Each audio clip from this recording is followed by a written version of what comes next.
Welcome back. You're watching NewsX. My name is Vineet. Hands tied, weights put on private parts, lotion smeared over the body and into the mouth, and compass stabs inflicted. These are the horrifying details that have emerged from the Kerala College ragging case. At least 5 senior students from the Kottayam Government Nursing College have been arrested in connection with the brutal case. Disturbing viral videos reveal relentless torture and assault that first-year students endured during the past 3 months, all under the guise of ragging. Meanwhile, the principal and an assistant professor of the Government Nursing College of this particular school have been suspended in connection with the case of brutal ragging. This raises a very crucial question. How do we ensure that our colleges are ragging proof? Are there campus conduct regulations that are needed? How do we protect our future is the big question. Well, before we kickstart this discussion, my colleague Sophia has held a telephonic conversation with the victim's father in Malayalam. We have transcribed this video for you to listen to, and there are some big revelations coming through. Your son faced brutal ragging. Can you tell us what happened? Since November, senior students have been harassing and collecting money from first year students. When the freshers didn't have any money to give, the seniors assaulted them. They grabbed their necks, held them down, and forced them to drink bathroom cleaning liquid. The students were brutally attacked, and alcohol was forcefully poured into their mouths. The principal suspended the culprits and informed the police. The culprits deserve strict punishment that meets global standards. They should not be allowed to walk free. This case should serve as a warning to those involved in such criminal activities. If they are released from jail, no college should admit them again. When did your son tell you about the incident? 3 students informed the teacher about the issue. On that day itself, the senior students were arrested. My son's teacher was the first to share the incident with us. After that, my son called me. My son said, "Papa, my seniors harassed me and threatened to kill us. They took money from us." On the morning of February 11th, the teacher narrated the entire incident to us. My wife and I spoke with our son, who told us that he was brutally beaten and even thrown to the floor. A viral video has been circulating on YouTube. What did you feel when you watched it? What can I do? Is anyone hearing my cries? No one. As a parent, all I can say that the culprits should be given strict punishment. Why didn't your son or any other student reveal the harassment earlier? Mainly because they are first year students and the seniors were sending them threatening messages. Seniors told them, "We are the kings of this college. Even the principal obeys us." Every hostel should have a warden and a security. Why were they silent at the time? There is a warden in the hostel. They said if something happened after 12 a.m., they wouldn't know about it. All right, let's talk about this. Dr. Nisha Khanna, senior psychologist, joins us on the show. Dr. Hemika Agarwal, psychiatrist, also with us on the program. Advocate Ashwini Dubey, Supreme Court lawyer, joins us on the program as well. Joyita Basu, editor of the Sunday Guardian, with me in the studio here as well. Joyita, first up, your impressions of something so brutally being orchestrated right under the management's nose, but going unnoticed. How do you react to something like this, in modern day India? Well, frankly, reaction can only be of anger. At another level is of course hopelessness, primarily because this keeps happening. This ragging suddenly becomes an issue for discussion only when only when something so gruesome and brutal takes place. But the fact of the matter is that these incidents, they keep repeating, and from different corners of the country. We keep hearing something from Delhi, something from Calcutta, something from the south. And first of all, I think what is missing is that primarily, of course, the sensitization of the students, and also when it comes to the authorities, unwillingness to crack down on the culprits. Okay, so these are the things, and I think also, I think we need, of course, the lawyers will be able to talk about it better. I think we need to have sharper laws to particularly control this menace. Now, when we are talking about this menace, you know, these guys, the kids who are indulging in ragging, they are not kids. Sometimes maybe they are below 18 years. So, they will be called juveniles, but when these juveniles, so called juveniles, indulge in such acts, what happens is that, I mean, they should be treated like adults. It's as simple as that. But the thing is, it has to stop. I mean, the lawmakers have to be more proactive, and the thing is that and of course the authorities and the colleges and the schools in particular, because that is where this menace starts. All right, fair enough. Dr. Ramakrishnan Raman, Vice Chancellor, Symbiosis International University, joins us on the show.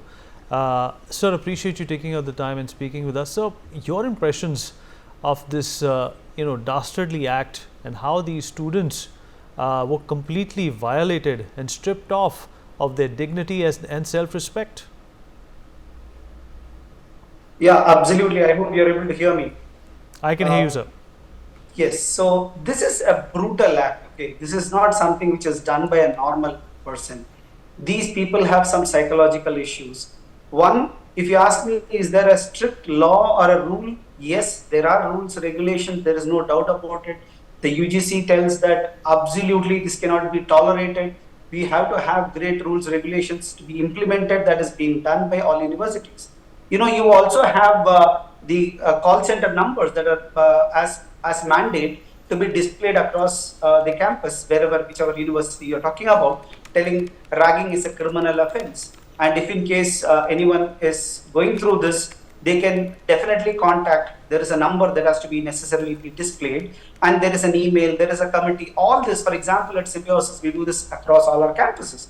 So that being said, but in spite of it, it happens that, you know, someone is scared of, doesn't want to go and tell that something like this is happening, and hence they keep quiet. And finally, when it reaches one stage, thankfully, these students told that something like this is happening, and in some cases, they don't even tell you. They just take off their lives, which is the last worst thing to happen. Thankfully, that didn't happen in this case, but this is a brutal crime. So this has to be identified. Today, we have all the rules, regulations telling what should happen if in case something is getting reported. Yeah, it could be even expulsion from the college, putting them behind the bars based on what the law is going to deal with. That all that is there, but in spite of it, it is happening. Why? Because that we are not able to preempt and close it. So preemption becomes that, can I find out if this person has got a psychological issue where he or she takes pleasure out of other person's pain, which is actually not right thing to do. Can this be found? The answer is yes. We can possibly go ahead and find this by using some psychological tests, which we do at Symbiosis.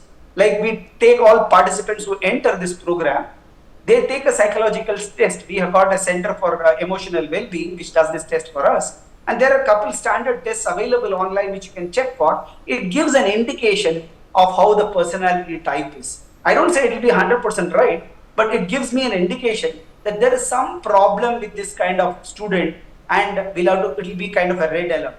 If such kind is made mandatory by the UGC, then it will make a lot of sense. Only then we can preempt, otherwise anything will be post facto. So, what do you think about laws pertaining to ragging? How are they in fact effective in our country, if at all? Yeah. So basically, if you look at the laws, okay, you know, mandatory anti-ragging measures to be taken by university, it is there. The UGC says that you will have to go ahead and ensure that everyone who enters, in fact, it doesn't say the freshers. If I'm just going through that, you know, the UGC regulations, for example, the regulations 2009, which applies to all universities and colleges in India, there are clear-cut definition of what ragging is. It's not just going and, you know, physically abusing. It could be even mental torture. It could be anything that they are going to treat people with rudeness. So that is what the definition. And anything of verbal abuse or teasing or humiliation is all part of the clause. It's not just physical abuse. Even forcing students to perform some inappropriate dance is also called as ragging, or financial extortion. All this is there. Now, when you say anti-ragging measures or punishment, expulsion or suspension from the college or the institution, fine up to 2.5 lakhs, and just reading through that, debarring from examination, withholding results, cancellation of admission, rustication for up to 4 semesters, and legal action which includes imprisonment. Now you tell me, is there anything which should be more than this? But for hanging them, rest all is there, right? If you ask me, are there laws? Is it stringent? The answer is yes. It is clear. UGC is not soft on this at all. The regulations and rules are clear, and when you talk about institutions which are handling complaints, it says that they must act immediately. You can't wait and do it. And in fact, the police and legal authorities have to be informed immediately. The National Anti-Ragging Helpline 1800-180-5522 to be displayed everywhere. So these are all measures the UGC is already taking. So we can't just blame telling that, hey, these rules are not sufficient enough. But for hanging them, rest all is there, right? From imprisonment to fine to rustication to not allowing them to continue the course, everything there is in place. It's there in place. But in spite of it, why is this happening? That's the question that's coming up again. If the laws are so strict, why is this happening? Two reasons. Can I go and escalate it? What will happen to me if I'm going to escalate it? That's the first fear that the students get. Where the institution should say that, look, we are going to deal with an iron hand. Do not ever bother if something will happen to you if you're going to escalate it. This should be the line of communication by the administrators of the university and colleges. If that is done, people will be confident enough to tell that I will be protected. I'll ensure that I will tell if there is something of this kind happening. That is point number one. Point number two, apart from this, as I told you some time back, can be identified personality types based on their likes, posts, which is possible today in the AI space age that we are talking about, social media being there. We can easily find out what kind of person he or she is. There are tools that are available just by going and giving the feeds and the likes and the comments and the posts that the person does on a social media platform. So if I'm able to go and do to that extent, I think it is easy to find out these kind of cynical behavior people, or can I say they are mentally retarded, let me use this word, that they do something which is inhuman. If we are able to get that, then these laws which we are telling will be really effective. Otherwise, it will be post facto. So answering your question, there are laws, it is stringent, but in spite of it, it is happening. All right, Dr. Nisha Khanna, senior psychologist, also with us on the program. Nisha Khanna, I hope you can hear me. Yes.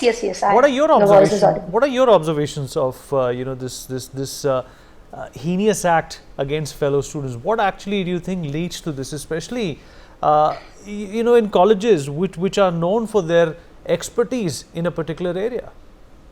There are lots of studies over ragging, and especially in one of the study which is about the psychosocial model of ragging is being given by Indian people or Indian students and the professors, and they talked about there are 3 factors which are responsible for ragging. The first important factor they talked about is that individual and developmental factors which plays an important role. What sort of person I am, who is doing ragging, and who is taking or accepting the ragging. So here the developmental part comes, where as a personality trait, what the sir was talking about, it plays an important role. Maybe I am also a weak personality. Another thing is that other person is also a dominant person and enjoys he talks about the sadistic personality. I get pleasure in giving pain to the others. So that is also. Another thing is that people who accept ragging is also somewhere having a history of abuse. It may be a sexual abuse, it may be a bullying, it may be a physical abuse, or it may be an emotional abuse. That is also one of the factor which. Other thing is that we talked about the socio-cultural factors, where sometimes we want to fit into the new norm. Like I'm new to the college, I have to fit into there, I have to make friends, I have to follow. Another is that we can't ignore the part of even our development or social culture, that we have to follow the I will say instructions of our parents, instructions of our seniors, to be obliged to fulfill their set of expectations, maybe out of respect, out of power, out of control. And other thing is also, when you talked about a socio-cultural there is a shame, guilt, that how I will speak it out, especially with the males. When you say that you are mama's boy, you have to be a manly behave. there is a difference between the expectations from a man and the reality of a man as a person. So there are two differences, which when you are getting into the harsh world, you are a different person. You have to be strong enough. In this particular case, I'm a man, I'm not mama's boy. I can't go for the smaller things to my parents. Another thing, the people who does this also have seen that power and control in their family circles, in their family settings, where they know that through power, through violence, they can control others, and definitely they enjoy that settings also. Third thing, we talked about a very group and institutional factors also plays an important role. How strictly an institution is following those rules and regulations about ragging, where with the teachers, whether the students are being saved or not, how much the organizing committee is taking the actions related to that, how much we are stick to that. Maybe sometimes people think that the antisocial personalities, my life, my rules, I will not follow the rules. So antisocial is people who doesn't follow the rules. They will say, it's my life, I will make the rules. I am studying in a college, I am studying in a university, I am studying in a school, my rules will be followed here. No one else's rules would be followed here. I will not go to the law or conform to the law and the morals and the values system. So those antisocial personalities, definitely how much seriously we are taking actions. Are you investigating those students or not? Whether in the past, how their behaviors are, whether there is a right role model or not. As institutions, factors also plays an important role. So I believe that beacon of that is also playing a role. Definitely the person who is doing the crime or who is a ragger is definitely the wrong person. The people who are accepting ragging also, somewhere we say, is the psychological factors plays an important role. So this is not one factor plays an important role in there, how we see ragging as a psychologist. It's a whole sum of theory which comes out that how people are reacting to it, how people are accepting to it, and how as an organization we are taking a responsibility or taking action over that. Right, Ashwini Dubey, my friend and of course a brilliant lawyer also on the show with us. Ashwini, what does the law say about ragging? Vineet Bhai for having me here. In 2001, the Supreme Court banned ragging across the India. In 2009, the Supreme Court appointed the CBI Director R.K. Raghavan committee, and certain measures were suggested which was mandatorily to be followed by all the universities and educational institutions across the India. Not only this, at an institutional level, the UGC required the institutes to declare its intent publicly to prevent ragging and requires a student to sign undertaking. 3 legislations, Indian Penal Code, UGC regulations on curbing the menace of ragging in higher educational institutions, and other institute-specific regulations. And not only this, the course in charge, where was he? A student advisor, where were they? The wardens and some senior students as its members to actively monitor and promote and regulate healthy interaction. And in this case, I'm sorry to say, Vineet Bhai, all these regulations have been flouted, meaning thereby there was no committee. Anti-ragging committee has to be mandatorily made, constituted in each and every institution. In Kerala's case, before that you see, when in 2001, the famous case when one student was killed, when there was a demand all over the country, and when the Supreme Court came in the picture, and when it was made that if they will not follow, then it will be the contempt of court also, and they will be the action against the laws shall be taken against the person who is indulged in the ragging and also the committee members. And here, I'm sorry, in Kerala case, it's a case where there was no committee. While ragging, it could be penalized under several other provisions of the Indian Penal Code. The offence of wrongful restraint is criminalized under section 339 of IPC. Now, what section is there in the BNS we have to see, which is punished with imprisonment up to 1 month, fine up to 500 rupees for simple ragging.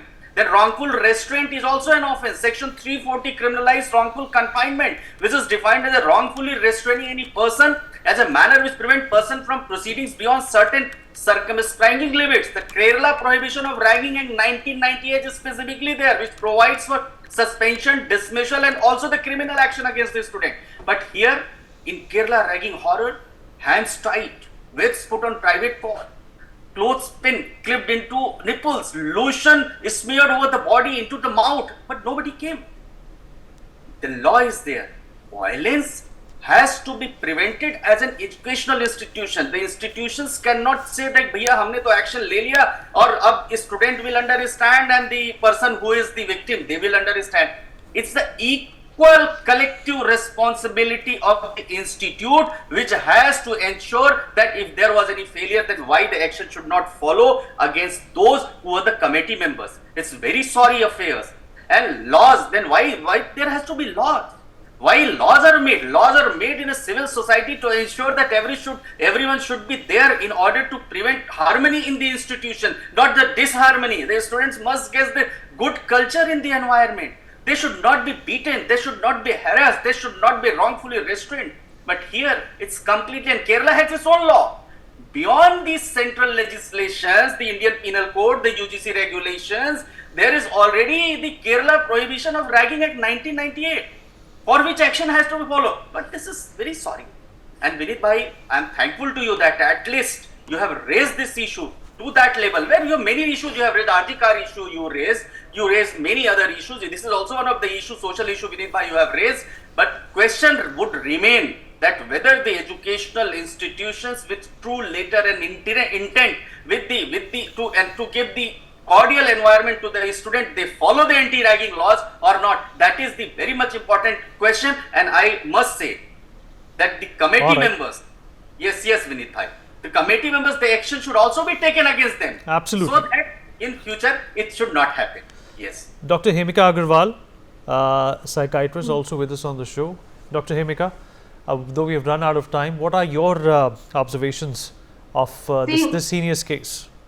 My prior respondents have spoken very well, so I will not be repetitive. We are short of time.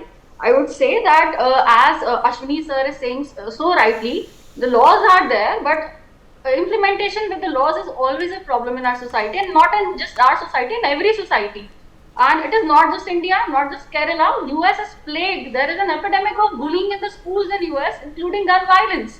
We at least don't have that. We are catching on to the West very fast. We now have drug abuse also, an epidemic of it in schools.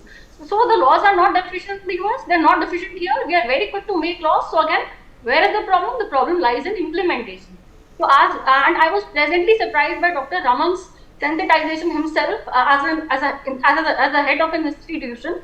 And I like this point about privacy.